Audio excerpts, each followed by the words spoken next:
गजाननाला वंदन करून, मातपित्याला नमन करून आज मी तुम्हाला गीतेच्या 17व्या अध्यायाचे महात्म्य सांगत आहे.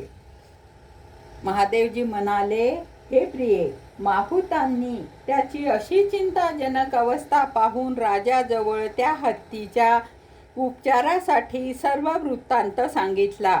ते म्हणाले, महाराज, आपला हत्ती बेचैन वाटतो. त्याने खाणे पिणे आणि झोप घेणे बंद झाले आहे. याचे काय कारण असेल हे आमच्या लक्षात येत नाही. माहुतांनी कळविलेला वृत्तांत ऐकून राजाने हत्तीच्या रोगाला जाणणाऱ्या चिकित्साप्रवीण मंत्र्यासह जेथे हत्ती रोगग्रस्त होऊन पडला होता त्या ठिकाणी गेले.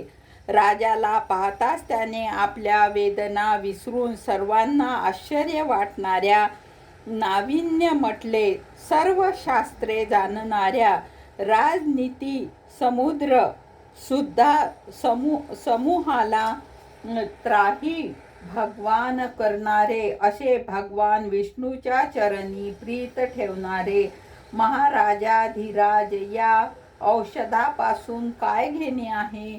वैद्यामुळेही काही फायदा होणार नाही. दान आणि जपानेही काही सिद्धी होईल.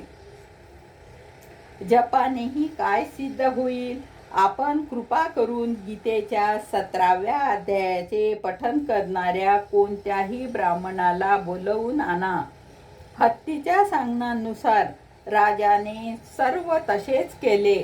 नंतर गीतेच्या पठण करणाऱ्या ब्राह्मणाने जेव्हा उत्तम जल अभिमंत्रित करून त्या हत्तीवर टाकले तेव्हा दुःशासनाने हत्तीच्या शरीराचा त्याग करून मुक्त झाला. गोपाल कृष्ण भगवान की जय. हरये नमः, हरये नमः, हरये नमः.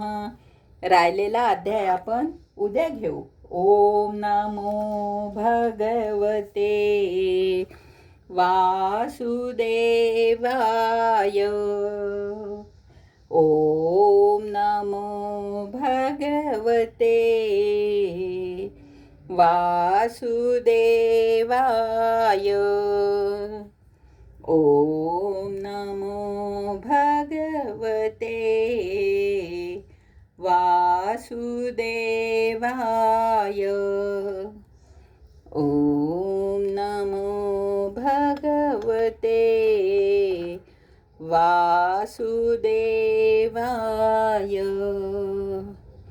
ओम नमो भगवते. एकदा घरात नक्की लावा. धनसंपदा सुख सगळं येईल.